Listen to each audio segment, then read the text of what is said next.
about what we do when we get anxious, and especially when that anxiety starts to build, right? Like, what is our response? Typically, we either avoid, ignore, or fight our anxiety. We either try to skip it entirely by not getting ourselves into situations where we might possibly ramp it up. When it does ramp up, we try to shove it down and ignore it, or we fight and we push through and we're going to beat it and we're going to like kind of white knuckle our way through the anxiety. The problem is that none of these solutions actually work. Now, they might work if anxiety was this like foreign thing, you know, like this alien force coming in to ruin our lives. And that's kind of how we treat it most of the time. But that's not what anxiety is. Anxiety is actually an adaptive response that your brain evolved to help keep you safe. So let's talk about that a little bit, and I'll explain what I mean. There's a part of your brain that I like to call the primitive brain or the lizard brain. It's a part that evolved a long, long time ago. We share it with most mammals, and it gives us a lot of our kind of basic survival emotions. You know, fear, the fight or flight response comes from this part of your brain. And if we think back to kind of the early days of Homo sapiens and the way we were living, honestly, for most of human history, the way we were living, there were a lot of life and death threats. Almost everything actually was a life and death threat, right? And I'm not talking just about like lions and bears and predators. I'm also talking about social threats, because if you were living in a community in a cave and they didn't like you, or you didn't share, or whatever, you know, rules of the community you broke, if you get thrown out on your own, you are most likely going to die.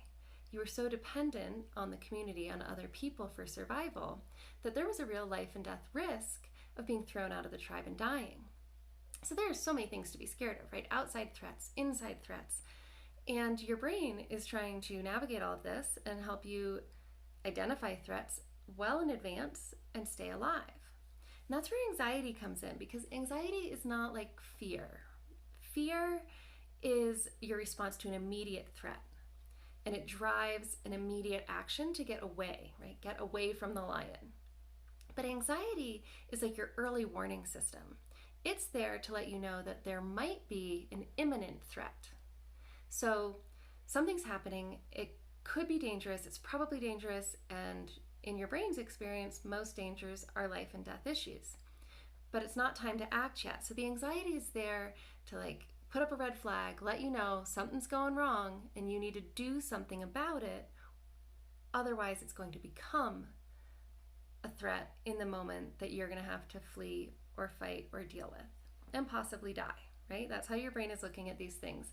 This early part of your brain that is still so active in all of us, it's really black and white, life or death. That's what it's dealing with. And so this part of your brain has not gotten the memo that times have changed.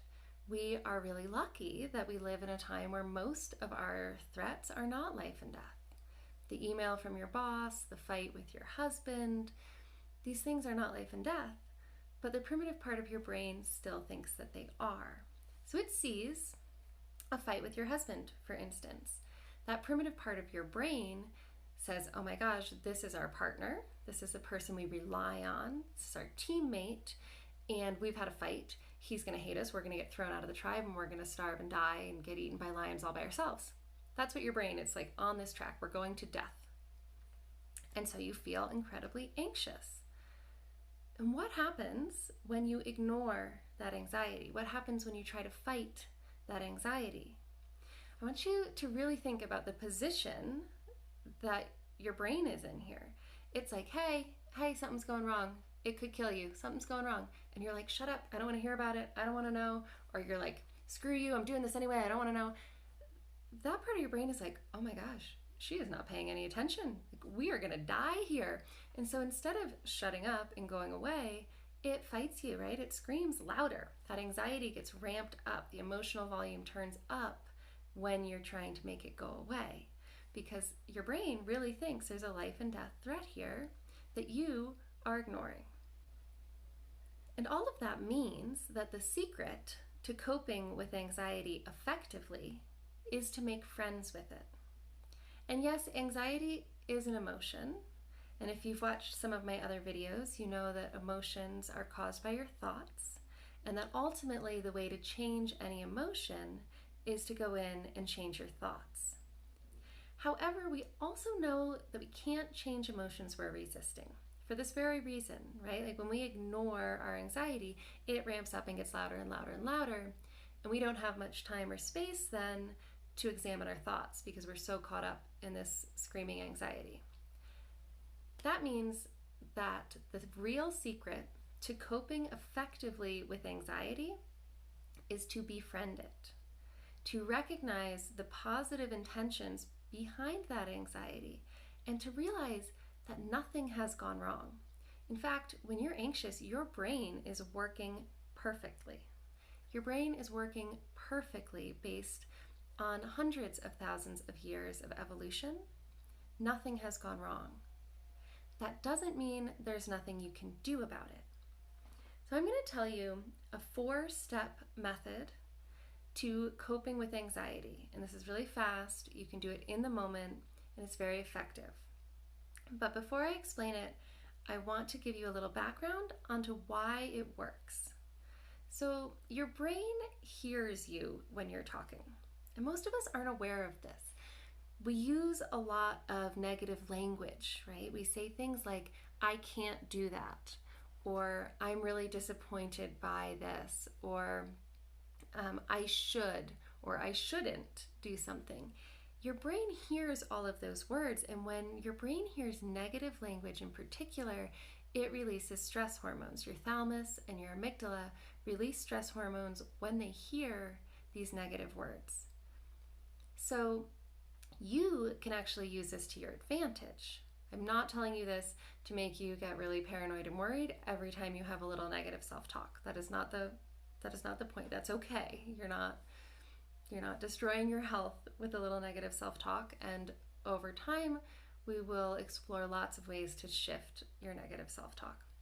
That's not the point. This is not like frighten you about stress hormones.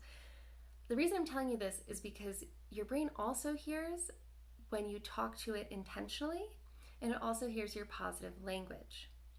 So I'm going to give you these 4 steps, and I just want you to keep in mind that your brain is listening when you speak to it, especially when you speak to it out loud, but even when you talk to yourself in your head, your brain hears it almost as though another person were talking to you. Okay, so with that in mind, the 4 steps for coping with anxiety in an effective way are to acknowledge, thank, reassure, and invite. Let me explain what that means.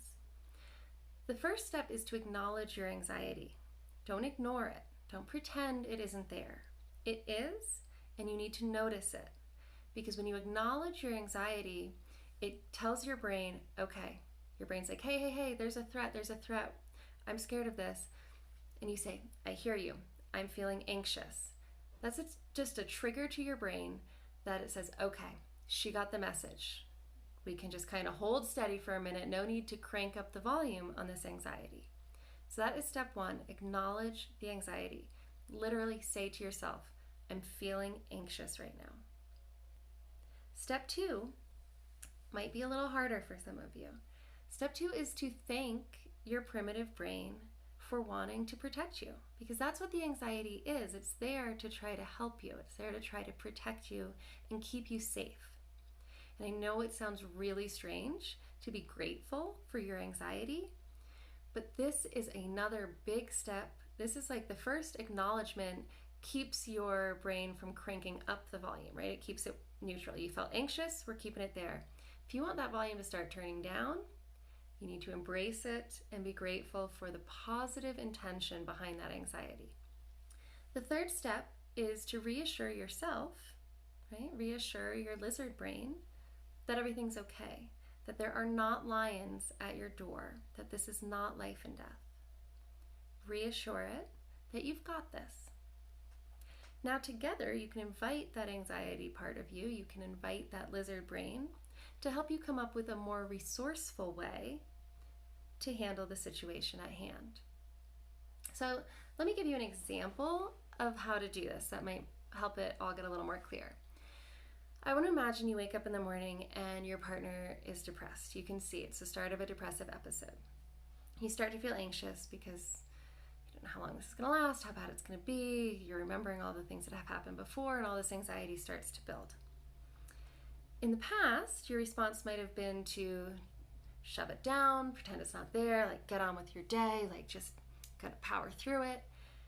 And if you do that, you probably experience anxiety building and building and building, and perhaps even to a debilitating point. So instead of ignoring or fighting your anxiety, when you wake up and your partner is depressed and you start to feel that anxiety build, you could say something like this to yourself. And you can say this out loud, you can lay in bed and say it in your head. But I would have a conversation like this. Okay, I'm feeling anxious about my husband's mood right now. And that makes perfect sense. This is the man I've chosen as my life partner. We're a team, we're in things together. And of course, my primitive lizard brain thinks that if he's depressed, he's not going to be able to join me in the front of the cave and fight off the lions. Of course I'm anxious. This makes perfect sense that I'm feeling this way. Thank you, lizard brain. Thank you, brain, for trying to protect me, for alerting me to a potential problem. But don't worry, there aren't any lions here. Look around, right? There's no lions. We're safe. I am safe. Thank you for wanting to protect me and keep me safe. But guess what? I am safe, and I'm going to be safe today. So, what would be a more resourceful way to respond to my husband's depression? And that's it. What would be a more resourceful way to respond to my partner's depression?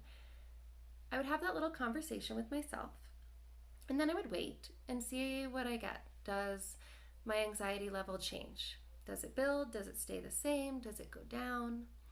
And do any ideas pop to mind? How can I deal with my husband's depression more resourcefully? What would be a more useful way for me to think about this? And notice what comes up. And what comes up are the new thoughts that you get to practice going forward. So what this 4-step process does is helps you embrace and accept where you are now. Recognize that nothing has gone wrong. And from there, you are then ready to go forward and pick new thoughts about the situation, reframe it in a more positive way, and find a way to move forward through your day then, thinking new thoughts. But if you try to go straight to, if you try to skip all of this, like talking to your anxiety parts, if you try to skip over that and just go right to thinking new thoughts, you're probably not going to get much traction because your brain isn't ready to believe those. You haven't accepted where you are.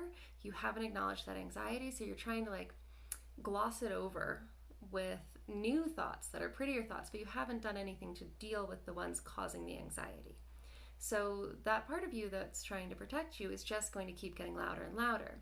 And you might keep shouting your new positive thoughts over top of the anxiety, but until you go in and work with it and acknowledge it and understand why it's there, it's not going to go away.